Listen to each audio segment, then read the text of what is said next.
वो क्रिएटर्स जिन्हें तुम सबसे ज्यादा रियल समझते हो, असल में वही सबसे ज्यादा क्राफ्टेड होते हैं। जितने भी फेमस क्रिएटर्स तुम लोग यूट्यूब पे देखते हो, चाहे वो तुम्हारा फेवरेट हो या फिर सिर्फ फेमस ही हो, वो लोग अपने आप को बहुत ही केयरफुली क्राफ्टेड दिखाते हैं और तुम्हें लगता है कि वो लोग तो भाई रियल है।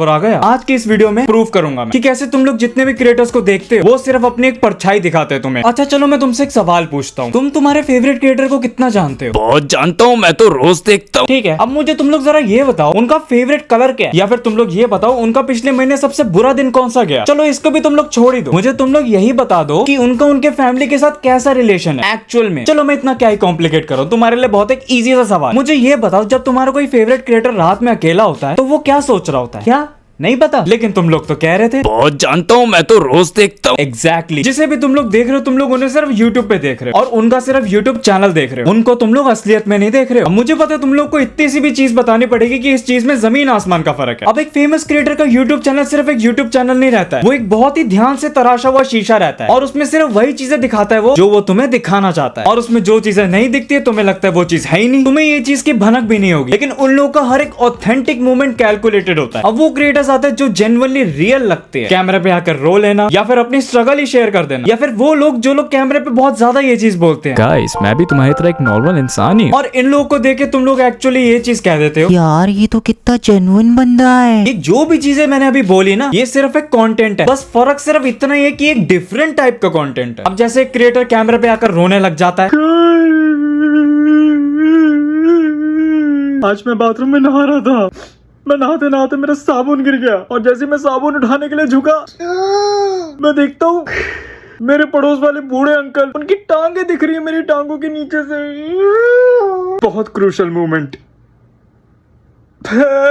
लेकिन एडिटिंग के बाद वो ये सीन काटता नहीं है, वो इसको रखता है ऑन पर्पस रखता है। एक तो मुझे समझ नहीं आता तुम लोग रोते हुए अपने आप को कैसे रिकॉर्ड कर लेते हो। पता है मैंने भी एक बार ट्राई किया था अपने आप को रोते हुए रिकॉर्ड करने का, मेरा रोना ही बंद हो गया। इन क्रिएटर्स के लिए वल्नरेबिलिटी भी एक टूल है, एक औजार, और ये औजार जितना ज्यादा एक क्रिएटर यूज कर लेता है ना उसको तुम लोग उतना ज्यादा ही रियल समझते हो। एंड इस चीज को मैं आयरनी तो नहीं लेकिन मैनिपुलेशन का नाम जरूर देना चाहूंगा। कैलकुलेटेड वल्नरेबिलिटी जो कि बहुत रियल लगता है और ये सबसे ज्यादा इफेक्टिव है as per to content strategy, क्योंकि जब तुम लोग किसी को वल्नरेबल देखते हो ना तुम्हारा जो ये 2.5 मीटर का दिमाग है वो अपने आप ही उस पर ट्रस्ट बिल्ड कर लेता है। ये मेरी कमबैक वीडियो थी, अगर इसमें मैं पूरा समय रोना धोना मचाते था ना बहुत लोग आ जाते मेरे पास, बल्कि मैंने इस वीडियो को एज फनी एज पॉसिबल बनाई। कोई फर्क ही नहीं पड़ता भाई मैं जितने मर्जी ब्रूटल चीज से गुजरा हूं, मैंने उस चीज को तब भी फनी रखा। रीजन 1 ये था कि मेरी image as a funny creator की थी। रीजन 2 तो मैं तुम्हें बता चुका हूं, जब भी मैं अपने आप को रोते हुए रिकॉर्ड करने लगता हूं अब एक टर्म आता है parasocial relationship. Oh my God ये मैं कितनी बार बोल चुका हूँ, लेकिन मैं अपनी हर वीडियो ऐसे बनाता हूँ जैसे कि बहुत सारे नए लोग मुझे देख रहे हैं। तो यस आई विल टेल, लेकिन मैं इस चीज को लंबा नहीं खींचूंगा, एक शॉर्ट चीज में तुम्हें बता देता हूँ। एक ऐसा रिलेशनशिप जो एग्जिस्ट करता है लेकिन सिर्फ वन साइडेड तुम्हारी तरफ से। तुम लोग उनको जानते हो लेकिन वो लोग तुम्हें जानते भी नहीं कि तुम लोग एग्जिस्ट भी करते हो। और मैं पहले भी बता चुका हूँ ये कॉन्सेप्ट बहुत नॉर्मल है, हर कोई ये चीज फील करता है। लेकिन एक लक्ष्मण रेखा होती है, बहुत से चकबोध लोग ये लक्ष्मण रेखा को पार करने की चकबोधी कर देते हैं और फिर जब ये चकबोधी हो जाती है तो उनके कॉमेंट्स कुछ ऐसे लगते हैं, भाई आप ही मेरी जिंदगी हो, भाई तुम्हारी वजह से मैं मुश्किलों से बाहर निकला हूँ,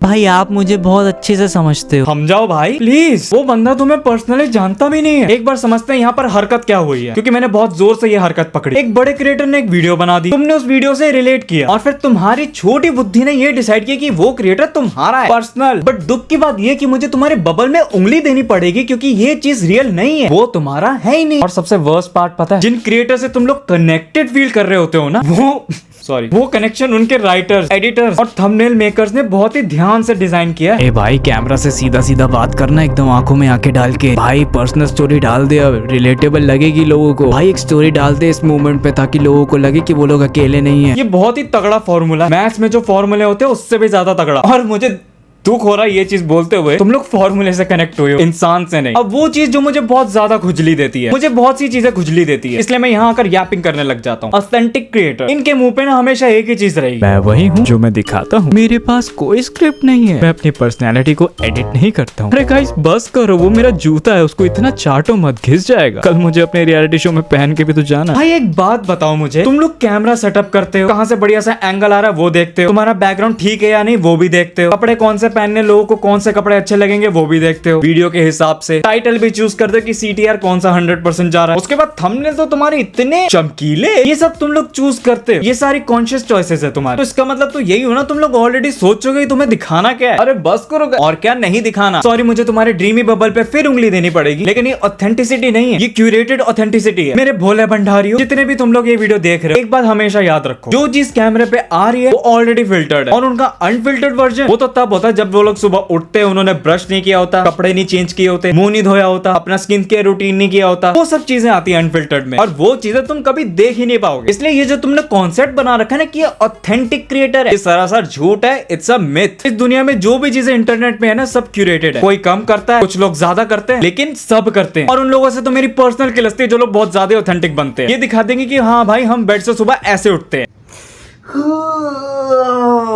आज तो बहुत अच्छी नींद आई।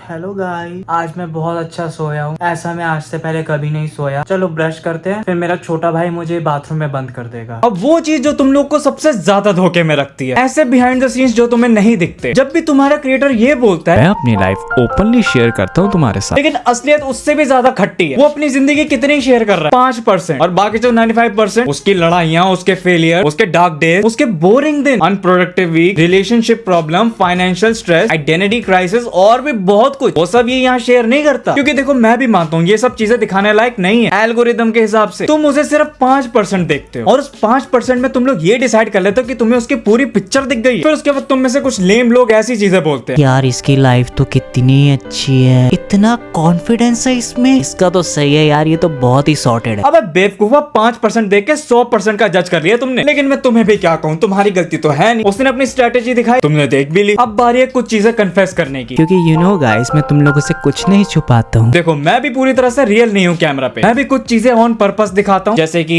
बिना गाली के वीडियो, और कुछ चीजें मैं जानबूझ के नहीं दिखा रहा हूँ। तुम में से बहुत से लोग मेरी वीडियो की लाइटिंग की कंप्लेंट करते हैं। मुझे भी पता है लाइटिंग ठीक नहीं है इतनी, लेकिन क्या मैं तुम्हें अपने दीवार पे सीलन दिखाना पसंद कर रहा हूँ? बिल्कुल नहीं। वो तो जब मोनेटाइजेशन ऑन हो जाएगी फिर उसके बाद मैं रिव्यू करा लूंगा, फिर ठीक है ना। इसमें कंफ्यूज होने की बात नहीं है, ये कंफ्यूजन नहीं है, ये रियलिटी है, और ये हर क्रिएटर करता है। लिख के ले लो। फिलहाल तो मैं अभी बोल रहा हूँ, लेकिन तुम लोग लिख सकते हो, ये वीडियो कहीं नहीं जाने वाली। लेकिन फर्क सिर्फ इतना है कि मैं जानता हूँ कि मैं ये चीज करता हूँ, और मैं तुम्हें ये चीज खुले आम बता रहा हूँ कि मैं ये चीज करता हूँ। और यही वो चीज है जो एक्चुअली रियल है, जो तुम्हें रियल लगनी चाहिए। Honesty about being unreal on camera, ये चीज रियल से ना ज्यादा रियल होती है। तो ये जो अभी मैंने 7.5 मिनट बकवास की, इसका मतलब ये कि मैं ये कहना चाह रहा हूँ कि तुम लोग क्रिएटर्स को फॉलो ही मत करो। मोटी बुद्धि नहीं, मेरा सिंपल सा कहना है कि तुम लोग क्रिएटर्स को ना कॉन्शियसली फॉलो करा करो, होश में रह के। जब भी कोई क्रिएटर कुछ बोले, एक बार अपना छोटा सा दिमाग लगा लो। अगर तुम डीमोटिवेटेड हो तो ये सोचो एक दीमक से ज्यादा बड़ा तुम्हारा दिमाग है। और जब कोई क्रिएटर कुछ बोल रहा होता है और तुम अपना दिमाग यूज नहीं करते हो, तो वही दिमाग वो दीमक खा लेता है, जिसकी वजह से तुम लोग डीमोटिवेट हो जाते हो, और उससे तो मैं भी तुम्हें नहीं बचा सकता। ये सोचा करो, क्या ये जो भी कर रहा है ये रियल है या फिर परफॉर्मेंस? और जब भी कोई क्रिएटर वनरेबल मोमेंट शेयर करे, फिर से सोचो क्या ये जेन्युइनली हुआ है या फिर ये कैलकुलेटेड? देखो इसका मतलब ये नहीं कि जो मेरी कमबैक वाली वीडियो है और उसमें मैंने जो भी चीजें कही है वो सारी कैलकुलेटेड है। नहीं, इसका प्रूफ मेरा खुद का शरीर है। 90 किलो का बंदा 40 किलो होने में तो कोई इंटरेस्टेड नहीं होगा। एंड हाँ, एक और चीज, जब भी तुम्हें ये लगे ना कि वो क्रिएटर तुम्हारा बेस्ट फ्रेंड है, एक बात हमेशा याद रखो, वो तुम्हें जानता भी नहीं। और जब तक तुम लोग ये चीज अपने अंदर डेवलप नहीं करोगे ना, तुम हमेशा एक तराशे हुए शीशे से इंस्पायर होते रहोगे, असली इंसान से होने की बजाय। खैर इसी के साथ तो यारो बस आज के लिए सिर्फ इतना ही। वीडियो अगर पसंद आई है तो यारो लाइक कर देना, नहीं हो तो सब्सक्राइब करो यार। और मैं मिलता हूँ तुमसे नेक्स्ट वीडियो में, तब तक के लिए बाय। कट्टा मेरे हाथ में,